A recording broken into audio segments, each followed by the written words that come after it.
দেশের পট পরিবর্তনের পর জেলার সবগুলো পৌরসভার মেয়র ও ইউনিয়ন পরিষদের চেয়ারম্যান মেম্বার পলাতক থাকায় প্রজ্ঞাপনের মাধ্যমে প্রশাসক নিয়োগ দেয় সরকার। স্থানীয়দের অভিযোগ, দায়িত্বপ্রাপ্ত প্রশাসকরা ঠিকমতো অফিস করেন না।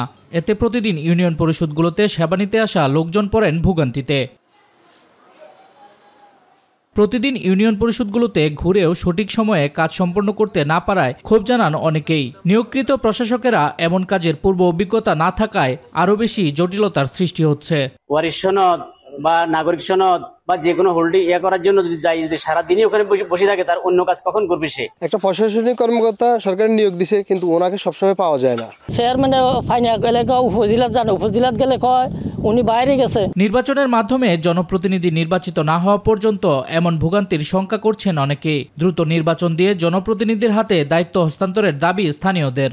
স্থানীয় সরকার নির্বাচন না হওয়াতে যে স্থানীয় ঘাটতি যে ব্যর্থ ছিল, তাদের যে যতটুকু সম্ভাবনা ছিল, কিন্তু সেই অনুযায়ী তারা কাজ করতেছে না।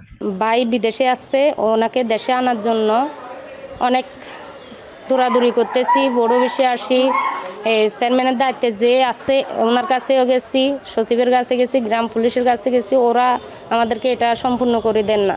আমি আজ 1-1.5 মাস ওয়ারিশ সার্টিফিকেট জমা করেছি, এরা ফাইল তৈরি করে রেখেছি, চেয়ারম্যান সাহেব ফাই না, যার কারণে মানে এটারে আমি সিগনেচার করতে পারি। আমি বারবার আসতেছি, আজও পাইনি। দাপ্তরিক কাজের চাপে অনেক সময় পরিষদের কাজে বিঘ্ন সৃষ্টি হয়। তবে এ বিষয়ে প্রশাসকদের সাথে কথা বলে ব্যবস্থা নেওয়ার কথা জানালেন এই কর্মকর্তা।